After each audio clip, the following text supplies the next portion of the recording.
I don't eat good at Christmas, I'll tell you that much. I got a Fitbit on Christmas Eve. I put it on, it dialed 911. Walmart after midnight. It's a world of its own. Larry the Cable Guy once joked that it felt like a casting call for Ripley's Believe It or Not. But the real shock? The man behind the laughs, the one who made millions and sold out stadiums, vanished from the spotlight at the height of his fame. Behind closed doors, he wasn't just stepping away. He was battling addiction, crippling PTSD, and the fallout from a freak accident that nearly destroyed him. Today, tucked away on a ranch in Nebraska, Larry is finally ready to reveal why he walked away from it all. Daniel Lawrence Whitney, known to the world as Larry the Cable Guy, wasn't born in the South, despite the thick accent that made him famous. He grew up in Pawnee City, Nebraska, on an 80-acre farm, raised by a father who had once played guitar for the Everly Brothers and a mother who kept the household running. It was a quiet, simple life, far from the spotlight. But everything changed when his family moved to West Palm Beach, Florida.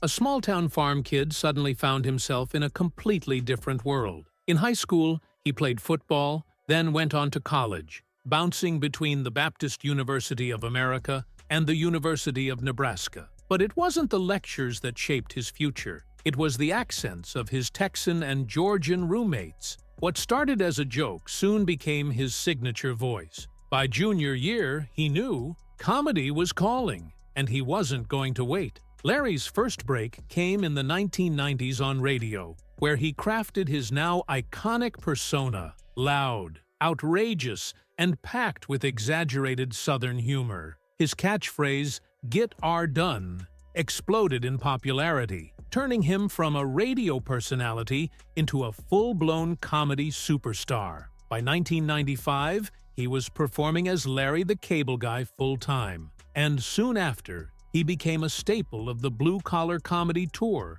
alongside Jeff Foxworthy and Ron White. From 2000 to 2006, Larry dominated the comedy scene. His stand-up sold out arenas, his albums went platinum, and his catchphrases became embedded in pop culture. At his peak, he was pulling in $50 million a year, performing 287 shows annually, and even landing a Grammy nomination. But not everyone was laughing. Critics called his humor outdated, reliant on stereotypes. His fans, however, saw something different. To them, he wasn't mocking them, he was one of them, a voice for the working class, a comedian who spoke their language. Then came the role that cemented his legacy outside of stand-up. Mater, the lovable tow truck in Pixar's Cars. The movie was a juggernaut, grossing over $1 billion worldwide. Mater's goofy charm and Larry's unmistakable voice made the character an instant hit. For Larry,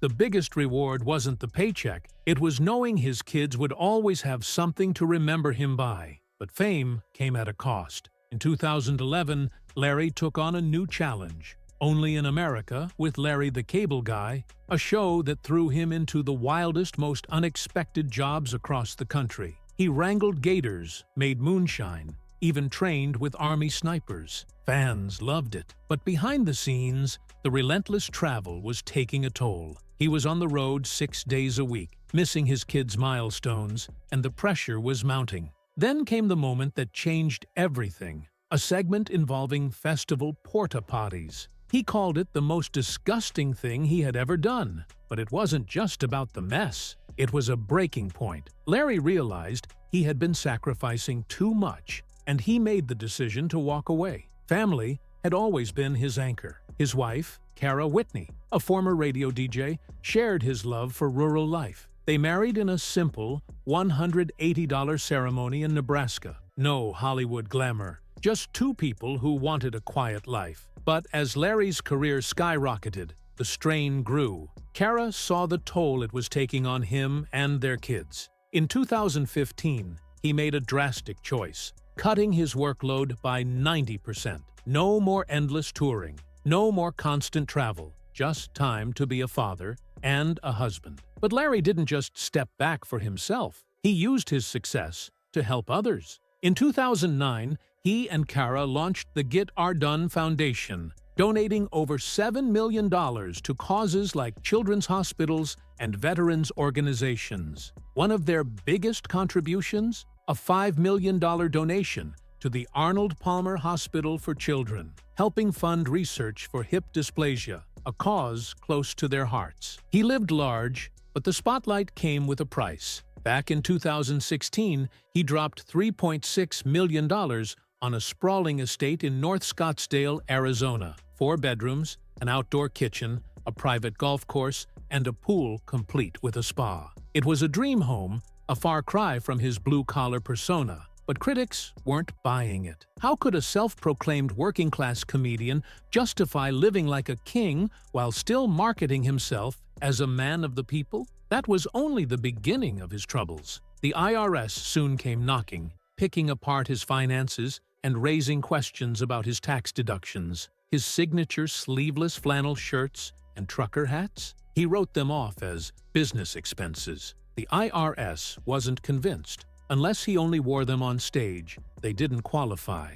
A legal battle followed, draining his time and resources. But it wasn't just financial headaches that haunted him. In 2014, after canceling a string of shows due to burnout, he found himself in court again. Promoters sued, claiming the cancellations cost them a fortune. His team defended him, citing exhaustion and the relentless pressure of touring. But to some fans, it looked like he was simply cashing in and checking out. And then, just when he thought he could bounce back, the industry changed. By 2015, his bookings plummeted by a staggering 60%. The comedy landscape was shifting. Audiences were gravitating towards acts like Bo Burnham and Hannah Gadsby, comedians who brought introspection and social commentary to the stage. His exaggerated redneck character? It wasn't resonating like before. His once loyal crowd was shrinking, and comedy was becoming more about personal storytelling than punchlines.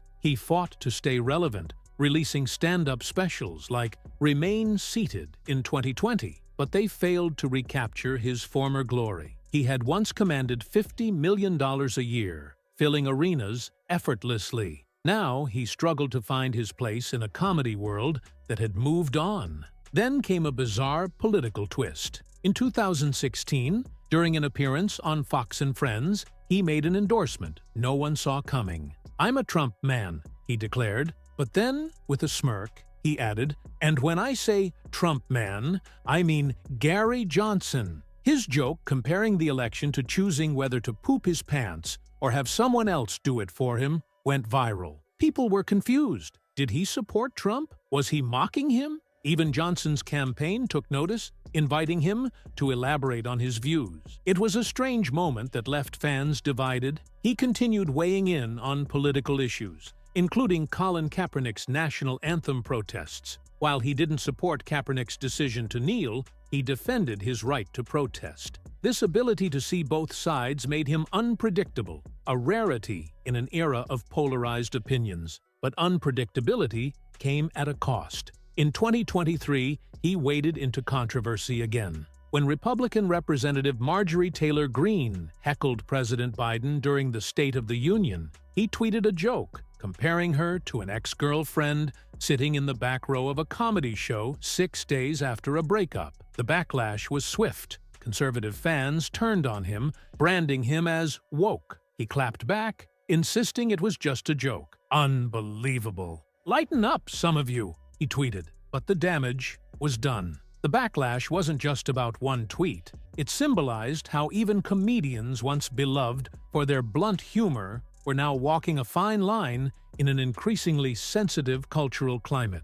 Beyond the controversy, he faced an even bigger battle: his health. His weight skyrocketed to 240 pounds, leading to severe sleep apnea that left him gasping for air through the night. Joint pain turned every performance into agony. The energy he was known for on stage was fading. By 2018, the pain was unbearable, forcing him into hip replacement surgery. But the road to recovery wasn't smooth. He relied on prescription painkillers, and whispers started circulating. Was he using them just for pain, or had stress pushed him towards something more dangerous? There was no concrete evidence of addiction, but it was a sobering reminder of how quickly pain management can spiral out of control. The trauma stuck with him for years. The feeling of being trapped, the helplessness, the humiliation, it didn't go away. He later admitted it triggered PTSD. Even years later, minor reminders would send him spiraling back into that panic. By 2019, his personal life was unraveling.